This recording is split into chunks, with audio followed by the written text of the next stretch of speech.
Hi everyone! Today we're going to look at how to combine machine learning models. Specifically, we'll look at the bagging technique and also how to apply it to decision trees, which we call random forests. So as we mentioned before, there are many possible classifiers that we could use. For example, you learned about k-nearest neighbor, decision tree, and there are also many more. So which classifier or model to choose? So there are many different possible strategies. For example, you can go from the simplest model to the complex one. Or you may adapt existing models so that you can discover a new model based on existing ones. Another popular approach is to combine models. And one strategy specifically we call bagging. So bagging stands for bootstrap aggregating.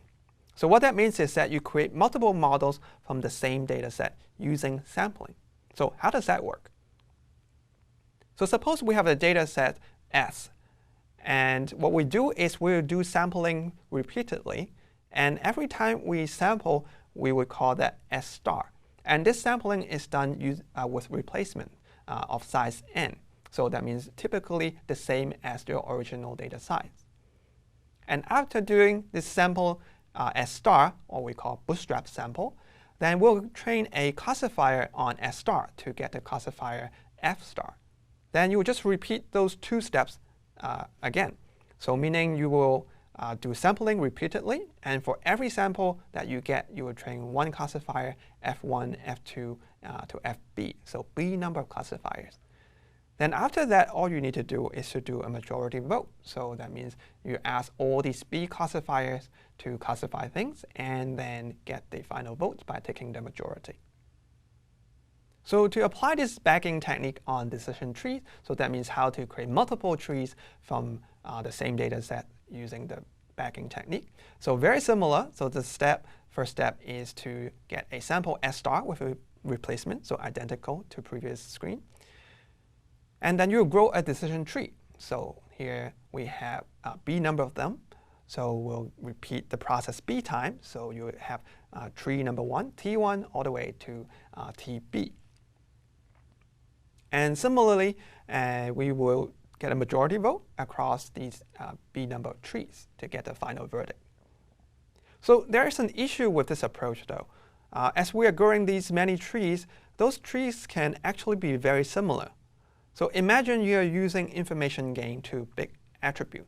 So you can imagine that no matter which kind of sample that we get from the original data set, you are using information gain, then very likely that the first attribute that you get to pick and to split on in the tree would be very similar. So that means we're essentially getting B identical trees.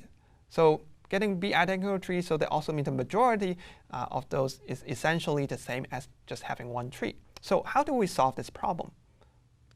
The solution is to introduce randomness.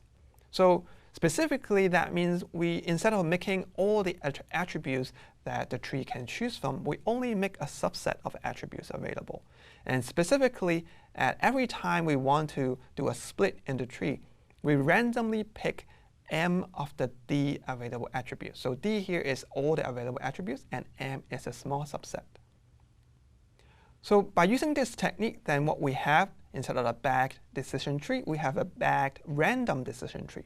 And actually, that's a significant improvement. And also in practice, we call this random forest, which is a very popular technique and very effective technique to use for classification. So also a very nice thing about doing bagging is that cross-validation is not really necessary. So imagine in the case of decision tree, so anytime you use a decision tree, so use a subset of the data, so that means also there are data points that you're not using. So that also means that you can evaluate your tree immediately on these what we call out-of-bag data points, or OOB error estimate. So this is a very nice thing because that means you can do training and evaluation at the same time. So of course, you can still do cross-validation explicitly, but that's not really necessary because research showed that OOB error estimate is almost as accurate as doing cross-validation. So some important points about random forests. So there are some algorithm parameters that you might need to tune. For example, we may need to determine M. M is the number of attributes that you want to select among all the D available attributes. So some typical value that people start with would be the square root of D, or maybe you can reduce it to a very small number to only just 1 or 10. So these are the numbers that you might need to try.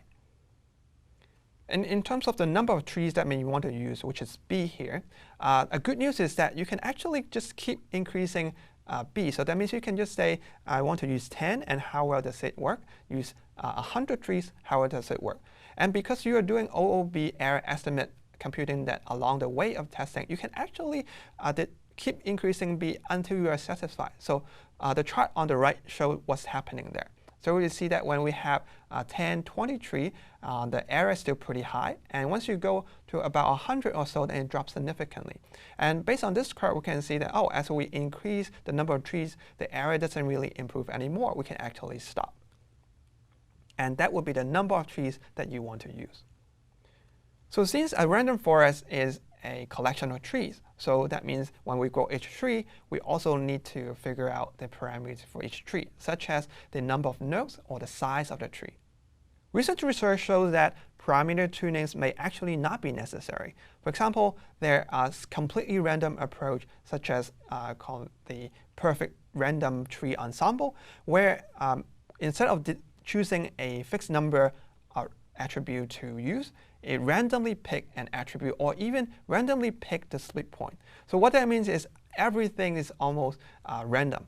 And that significantly simplifies implementation, as we imagine, and it can also increase the training speed dramatically. So to conclude, random forest is pretty efficient and also very easy to train. And is actually one of the best performing classifier used in practice. And the other one that people often use is called gradient boosted tree, which we are not covering here. So in this video, we look at bagging, a way of combining multiple simple models, and also random forest, which is an instantiation of bagging on trees, and also how by introducing randomness, we can have a very effective classifier.